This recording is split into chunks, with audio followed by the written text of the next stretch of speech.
साईराम।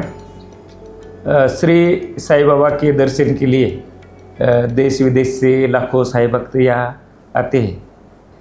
तो gate number 4 जो है वहाँ वो फ्री पास लेके मंदिर प्रीमाइसेस में आ सकता है, लिंडी बाग में आ सकता है, मेडिटेशन कर सकता है, पारायण कर सकता है। ये सब भी जो है वो गेट नंबर 4 से जो है वो अंदर आ सकता है। रहने की व्यवस्था तो वो साई बाबा संस्थान के लगभग 27 से 50 रूम्स हैं। एसी रूम है, नॉन एसी रूम है और 200 डॉर्मेट्रीज है।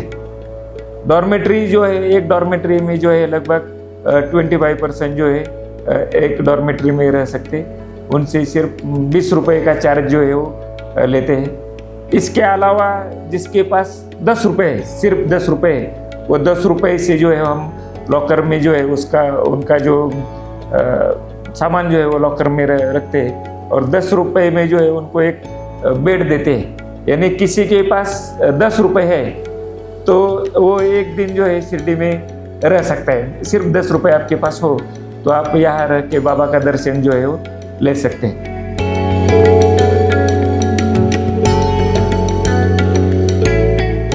यहाँ रहते बाबा का दर्शन लेने के बाद प्रसाद की व्यवस्था सुविधा जो है, भोजन की व्यवस्था जो साई बाबा संस्थान ने की है, भोजन की व्यवस्था, तो एशिया का सबसे बड़ा प्रसादालय जो है वो साई बाबा संस्थान की तरफ से चलाया जाता है। उसमें हर दिन जो है लगभग 45 to 50,000 साई भक्त जो है प्रसाद का लाभ लेते, प्रसाद लेते हैं। वो प्रसाद यानी पूरा खाना रहता है, उसमें 2 सब्जियाँ रहती है, दाल चावल रहता है, रोटी रहती है, स्वीट रहता है, यानी पूरा प्रसाद जो है वो रहता है। और लगभग 45,000 साई भक्त जो है वो प्रसाद लेते हैं।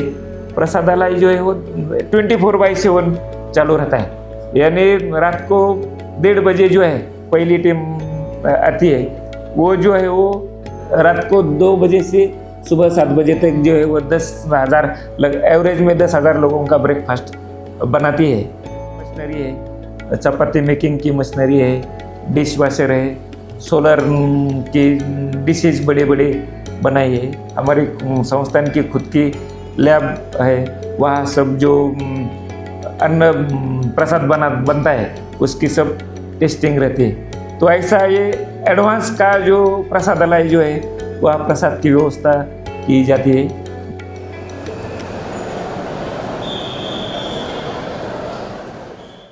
यहाँ जो साई भक्त आते साउथ से बहुत से साई भक्त आते हैं।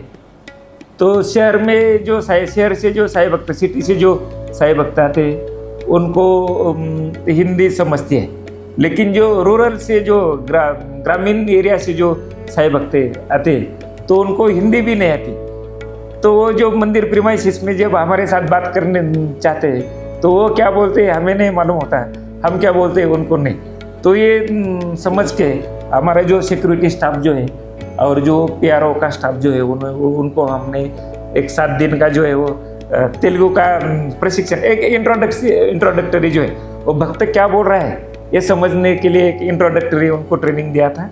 तो उससे काफ़ी मदद हो रही है।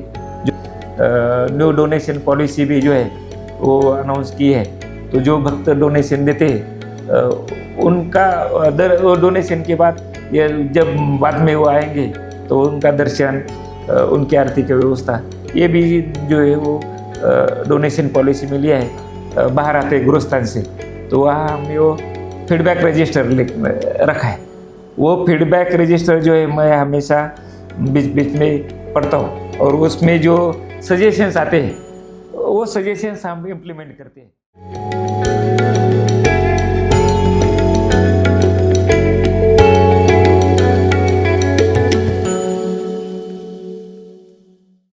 शिरडी में ज़्यादा करके साउथ इंडिया से ज़्यादा भक्त लोग ज़्यादा आते हैं।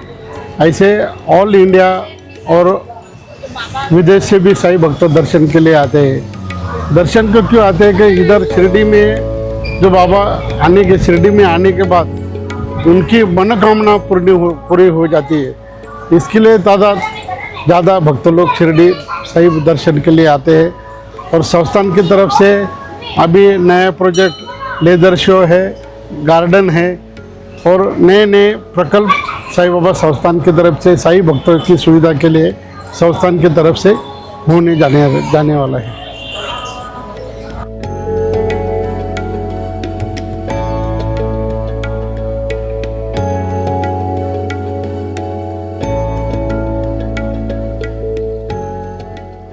मी सध्या शिर्डी सोसायटीचा चेअरमन असून आणि शिर्डी सोसायटीसाठी शेतकऱ्यांना लागणारी खते बी बियाणे त्यांची पूर्तता करून आणि शेतकऱ्यांना व्यवस्थितरित्या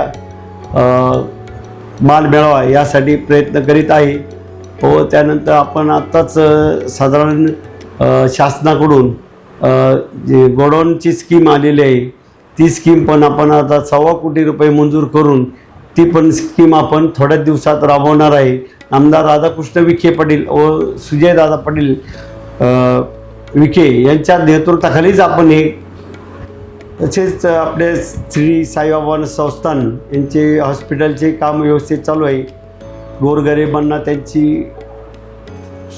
त्यांच्याकडून सोय व्यवस्था मिळत आहे व शिर्डी शहरामध्ये जे नागरिकांचे असतील यांचे जे व्यवसाय आहे त्या निमित्ताने व्यवसाय पण बाबाच्या कृपेने व्यवस्थित चालू आहे।